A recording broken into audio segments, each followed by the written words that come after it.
तो अब हम लोग बात काहे की करेंगे? आंसर राइटिंग की। आंसर राइटिंग मतलब राइटिंग का स्पेलिंग क्या होता है? TTING। ओके। आंसर राइटिंग मतलब इसको हम हिंदी में अगर कहें तो लिखते हैं उत्तर लेखन। नहीं, उत्तर लेखन।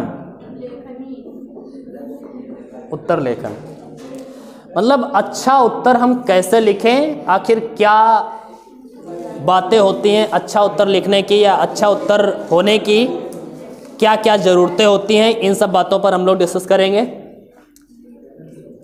और साथ ही साथ में हम लोग इतना याद रखें कि जो अच्छा उत्तर है आप लोगों के लिए बहुत ही इम्पोर्टेंट होता है। अच्छा उत्तर लिखना बहुत ही इम्पोर्टेंट है आप लोगों के लिए, क्योंकि आप ये याद रखें कि अगर आप कहीं पर इंटरव्यू फेस करते हैं या इंटरव्यू में जाते हैं तो आपका चेहरा या आप उस इंटरव्यूअर के सामने बैठे होते हैं तो आपकी पर्सनालिटी उस पर जो भी हो उसका इम्प्रेशन पड़ता है। लेकिन जब आप प्रश्न हल करते हैं और आपकी उत्तर पुस्तिका उस एग्जामिनर के सामने जाती है तो उत्तर पुस्तिका ही आपका सब कुछ होती है। एग्जामिनर के लिए केवल और केवल आप कोई इंसान नहीं बल्कि एक उत्तर पुस्तिका है। एग्जामिनर के लिए तो एक उत्तर पुस्तिका है। और हम कह सकते हैं कि ये जो आपकी कॉपी है, उत्तर पुस्तिका है, वो आपका विजिटिंग कार्ड बन के जाती है एग्जामिनर के सामने। अब जैसी आप उसे कॉपी दिखती है वो उसी हिसाब से अपना माइंड सेट तैयार करता है। तो इसका मतलब ये हुआ कि आपका उत्तर कैसा है ये बहुत मायने रखता है आपके नंबर गेन करने में। बहुत सारे ऐसे बच्चे होते हैं जो बहुत टैलेंटेड होते हैं लेकिन एग्जामिनर में अन्य बच्चों की अपेक्षा वो कम नंबर ला पाते हैं। कारण सिर्फ और सिर्फ उत्तर लेखन ही है।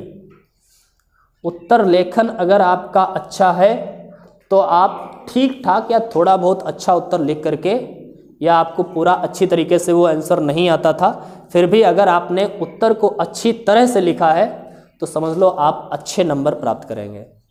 ठीक है, क्योंकि हमने ये फील किया जब हम कानपुर में पढ़ा रहे थे तो वहाँ पर भी हर उस जो कॉलेज में थे तो वहाँ पर इंटरव्यू बहुत होते थे।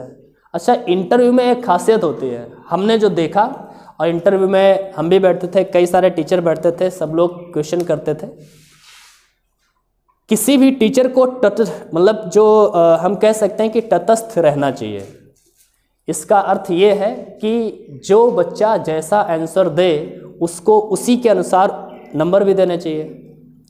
और वहाँ पर हर महीने में 2 इंटरव्यू होते थे हर बच्चों के, हर स्टूडेंट का इंटरव्यू होता था। हाई स्कूल और इंटर वालों का, केवल सबका नहीं, हाई स्कूल इंटर वालों का। क्वेश्चन उससे पूछे जाते थे और वो जवाब देते थे, उसके अनुसार से उनसे नंबर दिया जाता था, रैंक उनकी बनाई जाती थी, प्राइज़ भी मिलता था। तो वहाँ पर हमने ये देखा कि जो सुंदर व्यक्ति था या सुंदर लड़का है या सुंदर लड़की है, हमने जो देखा वो हम सच बता रहे हैं, ऐसा होता है। टीचर ऐसा करना नहीं चाहता है लेकिन हो जाता है ऐसा। अगर कोई सुंदर है तो उसको ज़्यादा नंबर मिल ही जाते हैं। सुंदर होने का मतलब ये नहीं कि मतलब भगवान ने ही उसको ऐसा बनाया है। सुंदर रहने का मतलब ये है कि जैसे अगर हम बात करें, हम जेंडर को भी इसमें शामिल कर रहे हैं। अगर कोई लड़की इंटरव्यू के लिए बैठी है और कोई सुंदर मतलब स्मार्ट लड़का जाता है इंटरव्यू देने के लिए तो वो लड़की उसको ज़्यादा नंबर दे ही देगी। एक्चुअल में वो ऐसा चाहते नहीं है। ये सारी बातें जो होती हैं वो अनकॉन्शियस माइंड में रहती हैं, लेकिन मूल्यांकन करते समय ये अनकॉन्शियस माइंड जो है हमारा मतलब भर का काम करता है। अगर कोई मतलब जैसे आदमी इंटरव्यू ले रहा है और उसके सामने कोई सुंदर लड़की आती है इंटरव्यू देने के लिए तो वो उसको ज़्यादा नंबर दे ही देगा। होता है ऐसा, हंसो नहीं, सही बता रहे हैं हम, ऐसा हो जाता है। एक्चुअल में उसका इंटेंशन ये नहीं होता है, लेकिन वो हो जाता है। समझ रहे ना? तो इसका मतलब है कि इंटरव्यू में तो आपकी पर्सनैलिटी काम करती है सामने। आपकी पर्सनैलिटी, जैसे अगर देखा जाए कि हम कह दें कि जैसे बहुत सारे लोग होते हैं ना भुतहा टाइप के, भुतहा टाइप के मतलब भुतहा टाइप होने का मतलब ये नहीं है, भुतहा टाइप होने का मतलब है कि भुतहा बनने में उसका खुद का रोल ज़्यादा है। भगवान ने तो जैसा जिसको बनाया वो तो है, लेकिन अगर उसका खुद का रोल ज़्यादा है, बाल बड़े बड़े कर रखे हैं, बिल्कुल खड़े किए हैं चूहे जैसे, नहीं हमने अभी कल परसों वाले दिन एक लड़के को देखा था, वो बाइक से जा रहा था, उसके बाल ऐसे बिल्कुल सीधे खड़े, यहाँ पर बाल ही नहीं, यहाँ पर ऐसे सीधे खड़े, तो हमने कहा ये तो चूहा टाइप में है बिल्कुल। तो कुछ ऐसे होते हैं कि जो बिल्कुल भुतहा टाइप में बन के रहते हैं, ठीक है। तो वो अगर उनका ही रोल भुतहा बनने में ज़्यादा है तो ऐसे लोगों को फिर देखने में डर लगता है, इंप्रेशन खराब चला जाता है। इसी प्रकार हम कह सकते हैं कि कॉपी में भी ऐसा होता है। अगर आपकी उत्तर पुस्तिका अच्छी लिखी है, सुंदर है, तो समझ लो आपको ज़्यादा नंबर मिलना ही तय है अन्य लोगों की अपेक्षा। भले ही उन लोगों ने बहुत ही अच्छा उत्तर लिखा हो, लेकिन लिखने का तरीका अगर गलत है तो फिर समझ लो कि वो उतने अच्छे नंबर नहीं पाएंगे, ठीक है। अगर कोई बहुत ही अच्छा उत्तर लिख करके, मान लिया बहुत ही नॉलेजफुल उत्तर लिखा उसने, और लिख करके जितने नंबर पाएगा उतना ही आप कम नॉलेजफुल उत्तर लिख करके भी पा सकते हैं। बहरहाल आपका आंसर राइटिंग अच्छी होनी चाहिए, ठीक है। आपकी जो कॉपी की सजावट है वो अच्छी होनी चाहिए, और सजावट का मतलब ये नहीं कि बिल्कुल ज़्यादा ही सजा दे। जैसे बहुत लोगों को हमने देखा है, जो सुंदर होते हैं वो ज़्यादा सुंदर बनने के चक्कर में बिल्कुल बेकार हो जाते हैं। नहीं, यहाँ पर लगा लेते हैं, यहाँ पर लगा लेते हैं, यहाँ पर। लेडीज़ों में ये ज़्यादा होता है, हाँ लड़कियों में ज़्यादा होता है भाई। नहीं, ऐसा हम कह ही नहीं सकते, ठीक। तो शांत रहिए। तो इसका मतलब है कि बहुत ज़रूरी होता है आपको अच्छा उत्तर लिखना और कॉपी अच्छी बना के रखना, ठीक है। बहुत ही बड़ा रोल है। तो केवल क्वेश्चन अब ये उठता है कि अगर हमारी कॉपी ही किसी व्यक्ति के सामने हमारा प्रदर्शन करने वाली है, हमारा विजिटिंग कार्ड बन के जाने वाली है, तो इसका मतलब ये हुआ कि हम क्या करें कि आंसर उत्तर जो अच्छा होता है, आखिर अच्छे उत्तर होने की आखिर क्या कसौटियां हैं, क्या क्या होना चाहिए अच्छे उत्तर में, इन सब बातों पर हम लोग डिस्कस कर लेते हैं। तो हम लिख लेते हैं अच्छे उत्तर की कसौटियां। अच्छे उत्तर की कसौटी, कौन कौन सी कसौटी होती हैं अच्छे उत्तर होने की, ठीक है। तो कुछ कसौटियां हैं, जैसे अगर हम पहले एक बात करें, पहले नोट कर लेते हैं, उसके बाद में एक एक करके विस्तार से हम लोग समझेंगे। पहली चीज विस्तार। अच्छे उत्तर होने की पहली कसौटी विस्तार। उत्तर का विस्तार कहाँ से कहाँ तक होना चाहिए। दूसरी कसौटी की अगर हम बात करें तो दूसरी कसौटी होती है अनुपात एवं संतुलन। अनुपात कहें या फिर इसी को हम संतुलन कहें। मतलब कभी कभी देखा होगा तुम लोगों ने, प्रश्न में एक से ज़्यादा पक्ष पूछ दिए जाते हैं, एक से ज़्यादा प्रश्न एक ही क्वेश्चन में पूछ दिए जाते हैं। तो ऐसी सिचुएशन में हमें कैसे उत्तर को लिखना चाहिए। नंबर 3, 5 ही कसौटियां हम लोग देखेंगे। कह सकते हैं कि प्रामाणिकता। प्रामाणिकता का अर्थ समझ रहे होंगे, नहीं समझ रहे हैं तो अभी हम लोग समझेंगे ही। प्रामाणिकता, तो ये तो 3 चीज़ें हो गई किसी भी उत्तर के कॉन्सेप्ट को लेकर के, कि उसके कॉन्सेप्ट में या उत्तर के कॉन्सेप्ट में क्या क्या लिखना है, कैसे लिखना है। और 1-2 चीज़ें हो जाती हैं जो उत्तर के प्रेजेंटेशन को लेकर के होती हैं। जैसे अगर हम बात करें भाषा, उत्तर की जो हमारी भाषा है हम लोगों ने देखा है, और यहाँ पर अक्सर हमने जब जब सुनने का प्रयास किया है तो हम लोगों की भाषा हमने देखी कि बहुत गड़बड़ हो जाती है। ठीक है, तो भाषा। और नंबर 5 प्रस्तुतिकरण।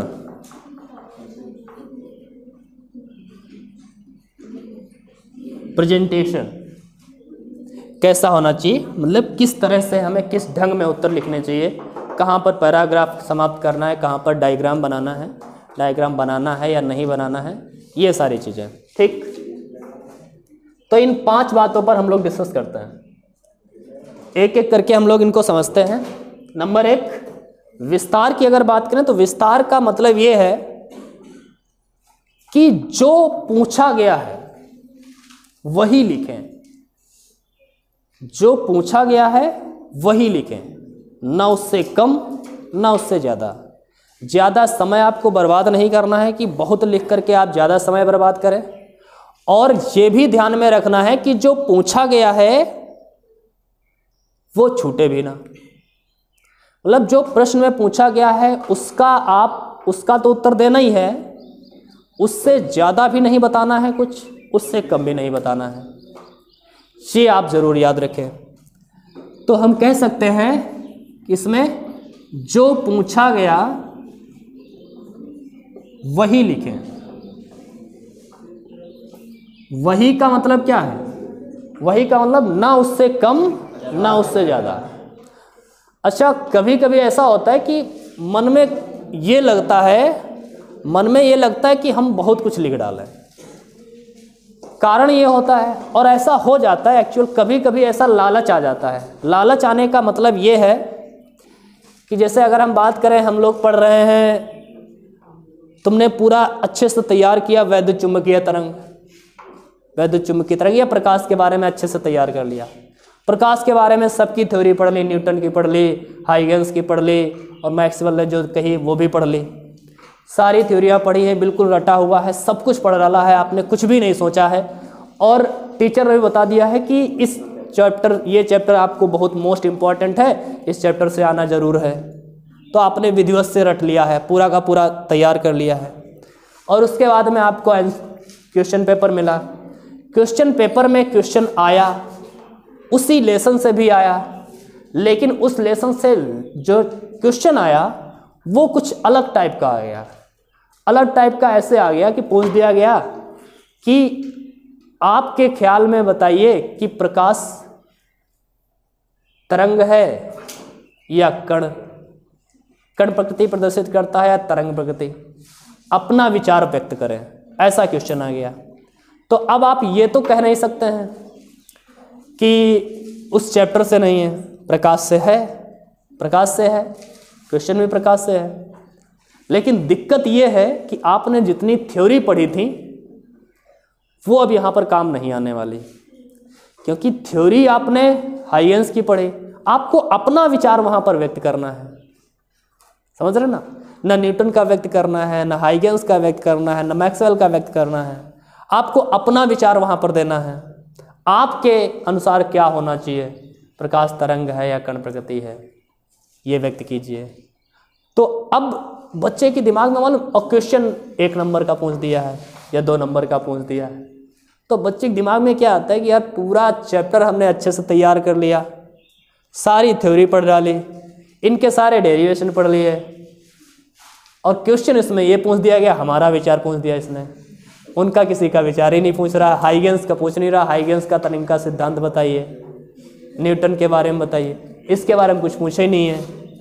अब आपके दिमाग में ये आएगा कि सबसे पहले आप लिखेंगे कि हमारा विचार जानने से ज़्यादा महत्वपूर्ण है कि सबसे पहले हम न्यूटन और हाइगेंस के विचारों को समझें, फिर आप न्यूटन का विचार लिखना शुरू करेंगे, हाइगेंस का विचार लिखना शुरू करेंगे, और लास्ट में जाकर के आप अपना विचार थोड़ा बहुत जो लिखना चाहते होंगे वो लिख देंगे। क्योंकि दिक्कत ये है कि आपने इस पर बहुत सारी मेहनत कर डाली थी, पूरा चैप्टर अच्छे से रट लिया था, और वो कहीं ना कहीं वो पूरा का पूरा मसाला कोई काम ही नहीं आ रहा है उत्तर में।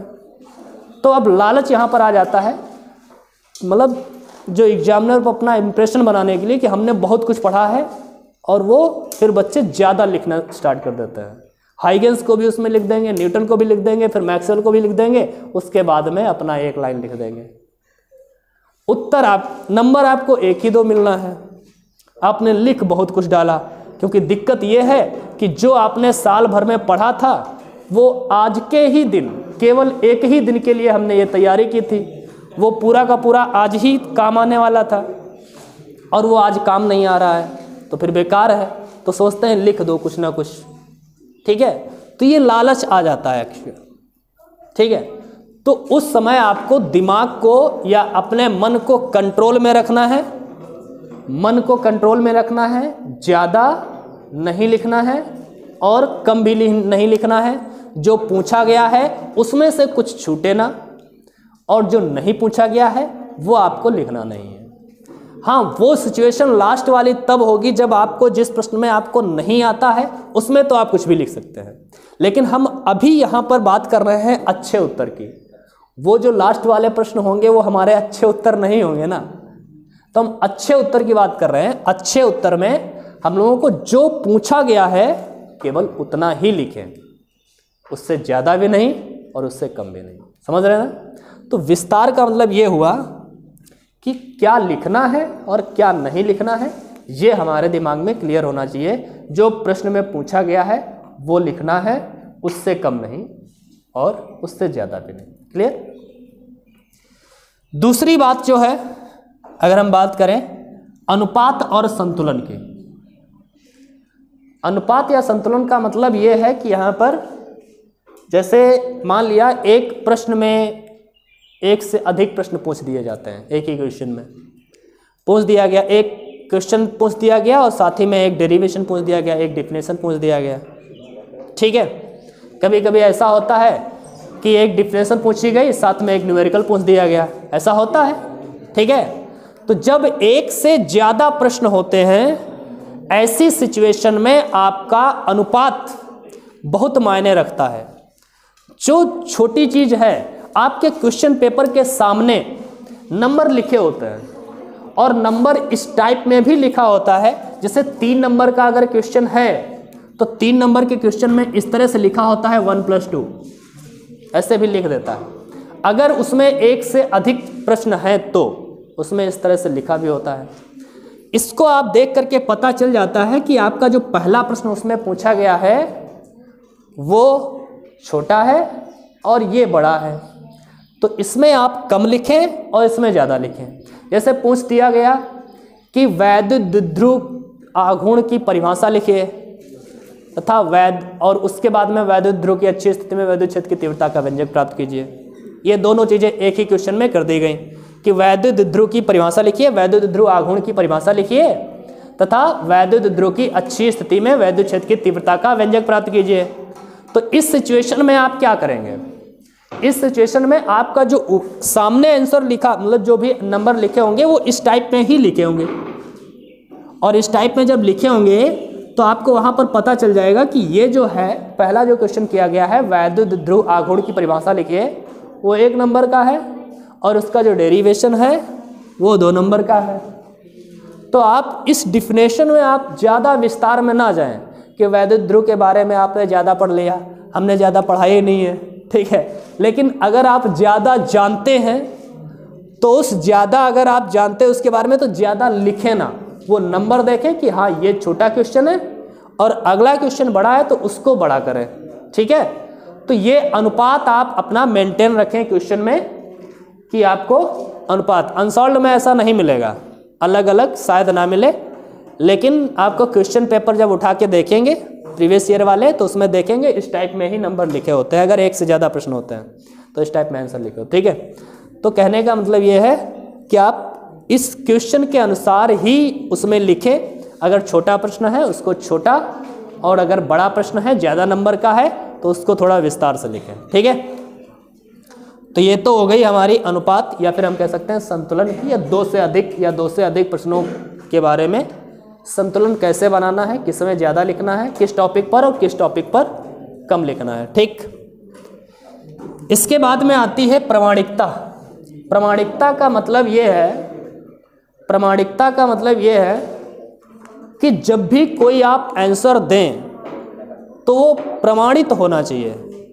प्रमाणित होने का अर्थ ये है कि आप एग्जाम्पल के सहित उसे बताएं, एग्जाम्पल जरूर दें उसमें।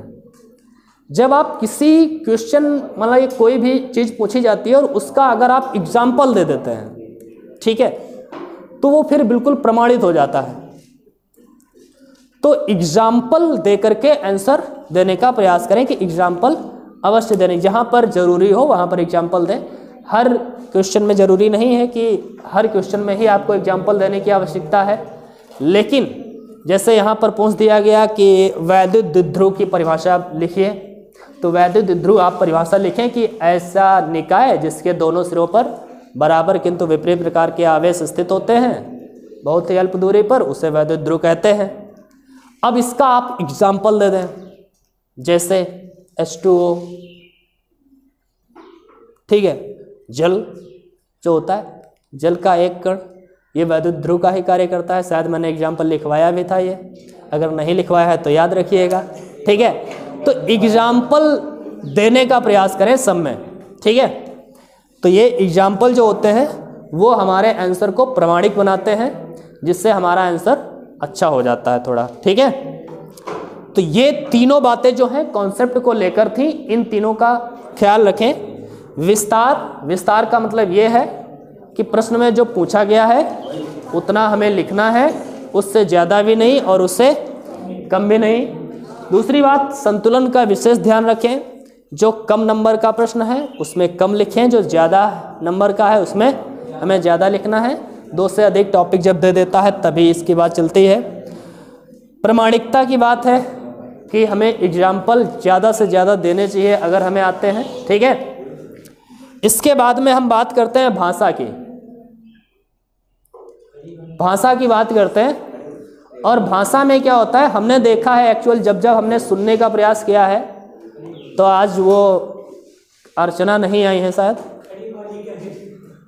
नहीं, खड़ी बोली तो भाषा वो तो लिखोगे ही, ये तो समझाने वाली कोई बात ही नहीं है। लेकिन भाषा का मतलब ये है कि यहाँ पर जैसे भाषा में एक तरीके से प्रवाह होना चाहिए। भाषा में प्रवाह होने का मतलब ये है कि जैसे हमने कभी देखा, ऐसे बोलते हैं ना, किरचॉफ का अगर नियम सुनते हैं तो कोई तथा कहाँ पर लगा देता है, जहाँ पर नहीं लगना होता है वहाँ पर भी तथा लगाए पड़े हैं, जहाँ पर नहीं लगना है वहाँ पर भी एवं लगाए पड़े हैं। तो ये हमने देखा है। जैसे अगर कोई क्वेश्चन कर, मैं कल कानपुर जा रहा हूँ, ये कोई सेंटेंस है? सेंटेंस है, अच्छी बात है। अगर ऐसा कोई सेंटेंस दे देता है कि वह कल कानपुर जाने वाला रहेगा, मतलब भाषा में बहुत अंतर रहता है। हमने देखा है, तुम लोगों से अभी हम सुने तो कभी कभी हमें अंतर मिला है। एक्चुअल में जब किरचॉफ का मैंने 2-3 नियम सुना है तब तुम लोगों ने भाषा में गड़बड़ी की है, ठीक है। तो भाषा में जो सरसता होती है या फिर जो प्रवाह होता है वो प्रवाह नहीं मिल पाता है। और साथ में स्पेलिंग मिस्टेक बहुत होती है। लिखते समय स्पेलिंग मिस्टेक ना करें। अगर लिखा जाता है मतलब इंग्लिश में नहीं, हिंदी में स्पेलिंग नहीं होती क्या? हिंदी में स्पेलिंग नहीं होती, पूछ दिया जाता है। यहाँ पर बहुत सारे कठिन प्रश्न शब्द आते हैं, हम लोगों की फिजिक्स में भी आते हैं बहुत सारे। जैसे व्यतिकरण लिखना होता है तो बहुत लोग व्यतिकरण को गलत लिख देते हैं। जैसे व्यतिकरण ऐसे लिखना चाहिए तो बहुत लोग इसमें गलती कर देते हैं, ऐसे लिख देते हैं व्यतिकरण, ठीक है। तो ये स्पेलिंग मिस्टेक्स नहीं होनी चाहिए। तो ये चीज़ें ध्यान रखें। और भाषा का जो प्रवाह है इस पर विशेष ध्यान रखें, ठीक है। मतलब जो सेंटेंस कंप्लीट लगने वाला हो वैसे ही बोलें, ठीक है। जैसे हम एग्जाम्पल ही लेके बताते हैं। अभी किरचॉफ के नियम, जैसे दूसरे किरचॉफ के नियम की बात करें तो उसमें ऐसे बोला जाता है, क्या बोलते हैं किरचॉफ के नियम में हम लोग? याद है किसी को? याद है? बोलिए जरा, बोलो बोलो बोलो, तो एक बार बोल के दिखाओ। नहीं, तुम्हारी आवाज़ यहाँ तक नहीं आने वाली, परेशान ना हो तुम, परेशान ना हो, बोलो।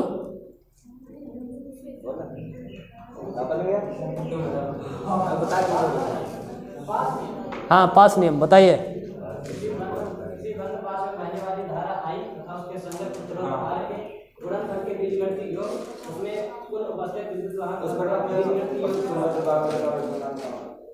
किसी बंद परिपथ में बहने वाली धारा आई तथा उसके संगत प्रतिरोध आर के गुणनफल का बीजगणितीय योग, और यहाँ पर आस्था लगाएंगी तथा तथा उसमें लगने वाले विद्युत वाहक बलों के बीजगणितीय योग के बराबर। यहाँ पर तथा लगाते हुए मैंने कई लोगों को देखा है, ठीक है। तो ये जो मिस्टेक है ना, भाषा में प्रवाह खत्म हो जाता है, वहीं से सेंटेंस की ऐसी तैसी हो जाती है, नहीं कहते हैं, तो ये नहीं होनी चाहिए। सेंटेंस क्लियर होना चाहिए, जो सेंटेंस जा रहा है वो पूरा का पूरा सेंटेंस उस सरलता से पूरा हो। तो भाषा में हम लोगों को विशेष ध्यान रखना है कि भाषा में प्रवाह बना रहे। प्रवाह का मतलब ये भी है कि आपको ऐसा लगना चाहिए जो भी आप सेंटेंस लिखते हैं वो पिछले वाले सेंटेंस का रिजल्ट होना चाहिए, और अगला जो सेंटेंस आप लिखने वाले हैं उसकी भूमिका तैयार होनी चाहिए उसी में। तो ऐसे हम कह सकते हैं कि हमारी भाषा में प्रवाह बना रहता है। दूसरी बात, प्रस्तुतिकरण। प्रस्तुतिकरण में हम कह सकते हैं कि देखो, बात यह है, अगर हम बात करें सूरत और सीरत में ज़्यादा महत्व किसका है? सीरत का। सूरत और सीरत में ज़्यादा महत्व किसका है? सीरत का। लेकिन पहले तो सूरत ही सामने आती है, पहले तो सूरत ही सामने आती है।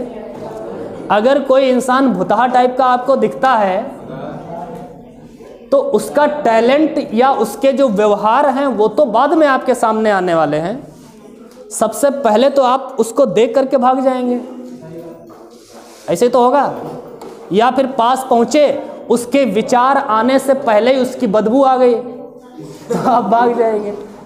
तो ये जो दिक्कतें होती हैं ये भी बहुत मायने रखती हैं। मतलब कहने का ये है कि सीरत का महत्व ज़्यादा तो है, कॉपी के अंदर क्या लिखा है, उत्तर के अंदर क्या लिखा है, उसका महत्व ज़्यादा तो है, लेकिन किस तरह से लिखा है वो सबसे पहले आपको दिखता है। जैसे ही कॉपी खोली उससे आप पढ़ेंगे बाद में, अगर देखने में ही उत्तर सही ढंग से लिखा नहीं है तो एग्जामिनर उसको पढ़ने वाला नहीं, देखेगा ये बेकार उत्तर है और नंबर कम दे देगा, ठीक है। तो दिखने में भी उत्तर आपका अच्छा होना चाहिए, दिखने में भी उत्तर अच्छा होना चाहिए, बेकार नहीं होना चाहिए। कहाँ पर आपको अंडरलाइन करनी है, कहाँ पर आपको काले पेन का इस्तेमाल करना है, ये आपको बखूबी पता होना चाहिए। तो ये अगर आप अच्छी ढंग से लिखते हैं तो उत्तर दिखने में अच्छा होता है, और अगर दिखने में आपका उत्तर अच्छा है तो आप थोड़ा बहुत अंदर गलत करते भी हैं, फिर भी वो नंबर फिर नहीं कटता है, ठीक है। तो हम कह सकते हैं कि प्रेजेंटेशन इसका अच्छा होना चाहिए, प्रस्तुतिकरण अच्छा होना चाहिए। अर्थात आपको इसमें हम कह सकते हैं कि पेन कौन सा इस्तेमाल कर रहे हैं ये भी डिपेंड करता है कि पेन अपना जो आपको अच्छा लगता हो उसी से, जिससे अच्छी राइटिंग आती हो उसी का इस्तेमाल करें। जेल पेन अक्सर तुम लोग इस्तेमाल करते हो, और जेल पेन कभी कभी दिक्कत दे देता है जब दूसरी तरफ उसकी इंक पहुंच जाती है तब। वैसे जो पेपर होता है उस काफ़ी मोटा होता है, जेल पेन भी उधर क्रॉस नहीं करता है, लेकिन फिर भी थोड़ा थोड़ा उठ जाता है जैसा, ठीक है पेपर। तो बेहतर होगा आप जेल पेन का इस्तेमाल ना करें, डॉट पेन का ही करें, ठीक है। साथ ही साथ में और जैसे आपको डायग्राम ज़्यादा से ज़्यादा बनाने का प्रयास करें। जिस क्वेश्चन को आप उठाएं, अब ये ना करना कि हिंदी वाले में भी आप डायग्राम बना के आना, हिंदी का क्वेश्चन पेपर है उसमें भी आप डायग्राम बनाए पड़े हैं, ये नहीं। लेकिन हाँ, जहाँ पर डायग्राम ज़रूरत है वहाँ पर आप डायग्राम ज़रूर बनाएं, ठीक है। तो ज़्यादा बेहतर होगा डायग्राम बनाएं। पैराग्राफ सही से बनाएं, पैराग्राफ जो हैं वो अच्छे समय पर स्टार्ट करें और सही पर मतलब समाप्त भी करें। ठीक है, कहाँ पर हमें जैसे स्टार्ट कर दिया, माना दोनों प्लेटों के बीच की दूरी d है, इसके बाद में उसके बारे में पूरा लिखना है। उसके बाद में जब हमें क्रिया विधि लिखनी है या फिर और कुछ भी लिखना है या उस टॉपिक से ही अलग जा कर के कुछ लिखना है तो वहाँ पर पैराग्राफ समाप्त करें। और पैराग्राफ समाप्त करने का मतलब ये है कि जैसे आपने यहाँ पर हमसे क्वेश्चन को स्टार्ट किया था, लिखा, तो पैराग्राफ जब स्टार्ट करते हैं तो थोड़ा आगे से करें, दूसरी लाइन यहाँ से लेकर के आए, फिर सारी लाइनें यहाँ से रखें। ठीक है, फिर अगला पैराग्राफ स्टार्ट करें तो थोड़ा आगे से, फिर दूसरी लाइन उसके आगे से। ठीक है, तो पैराग्राफ अच्छे से बनाएं। तो ये अगर सारी बातें अगर ध्यान में रखते हैं तो आपका उत्तर अच्छा होगा जहाँ तक। और अगर उत्तर अच्छा हुआ, दिखने में अच्छा उत्तर हुआ, तो आपको नंबर भी अच्छे ही मिलेंगे। ठीक है, तो ये सारी बातों का ध्यान रखें। विस्तार, अनुपात, प्रामाणिकता, मतलब एग्जाम्पल्स ज़्यादा से ज़्यादा देने का प्रयास करें।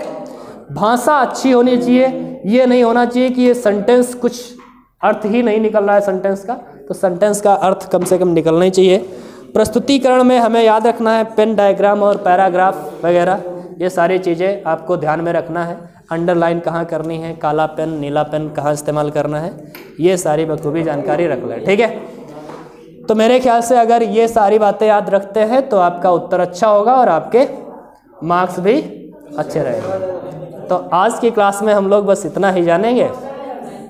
हाँ हाँ बताइए। जिस क्वेश्चन को हम लिखना चाहते हैं, अगर प्रारंभ करना चाहते हैं उसको लिखने से पहले मतलब जो क्वेश्चन डालेंगे उसका उत्तर डालेंगे, मतलब वहाँ का लिखना क्या जरूरी है कि मतलब उत्तर नंबर 3 का ये वाला बनाना। देखिए, अगर आप अब बात कर लेते हैं, जैसे अगर आप जैसे क्वेश्चन करने जा रहे हैं 4 का करना है या फिर 4 का खा करना है, ठीक है, तो ऐसी सिचुएशन में आप सीक्वेंस जो यूज़ कर रहे हैं वो सीक्वेंस आप क्वेश्चन पेपर वाला तो यूज़ नहीं कर रहे हैं।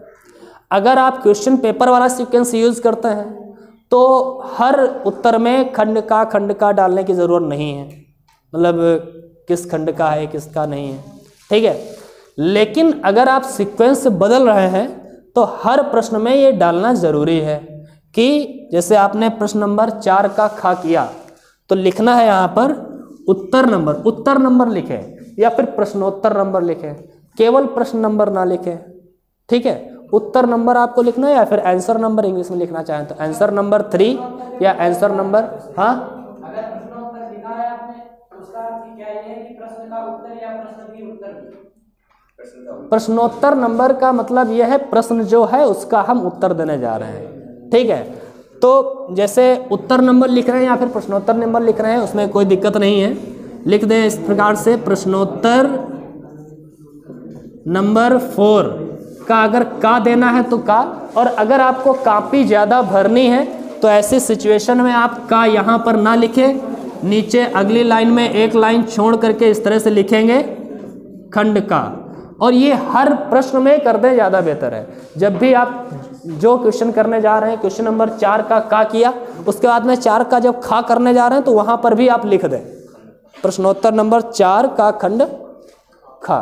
ठीक है, इस तरह से लिख दें।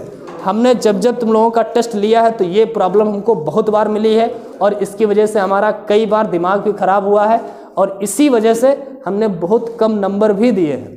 अभी जो प्री एग्ज़ाम हो रहे थे, बोर्ड एग्ज़ाम जो हुए, प्री बोर्ड एग्ज़ाम, इसमें भी बहुत बच्चों ने क्वेश्चन नंबर तो डाल दिया, खंड नहीं डाला। अगर खंड डाल दिया तो उत्तर नंबर नहीं डाल रहे हैं कि कौन सा है, 4 है 5 है, या फिर हमें पीछे देखना पड़ रहा है। जैसे यहाँ बहुत बच्चे ऐसे करते हैं, प्रश्न नंबर 4 यहाँ डाल दिया, खंड का डाल दिया, अब अगला खंड खा करना है तो केवल खंड खा डाल देते हैं, खंड खा, और उत्तर लिख रहे हैं। अब हमें कन्फ्यूजन हम लोगों को क्या हो जाता है कि ये खंड खा किसका है। अब हम पीछे पलट के देख रहे हैं कि क्वेश्चन नंबर 4 का अच्छा है खंड का, तो ये पीछे पलट के देखना फिर इरिटेटिंग लगता है, थोड़ा ख़राब लगता है, मूड ख़राब होता है इसकी वजह से। और मूड ख़राब हुआ तो इसका मतलब है कि नंबर कटने हैं, समझ रहे ना। तो एग्जामिनर को आप जितना खुश कर सकें उतना खुश करें। ठीक, आप प्रश्नोत्तर नंबर सब में लिखें, हर खंड में लिखें प्रश्नोत्तर नंबर, जिससे उसे ढूंढने में कोई परेशानी नहीं होती है, आसानी से हो जाता है। ठीक, तो ख़त्म करते हैं यहीं पर, चलो।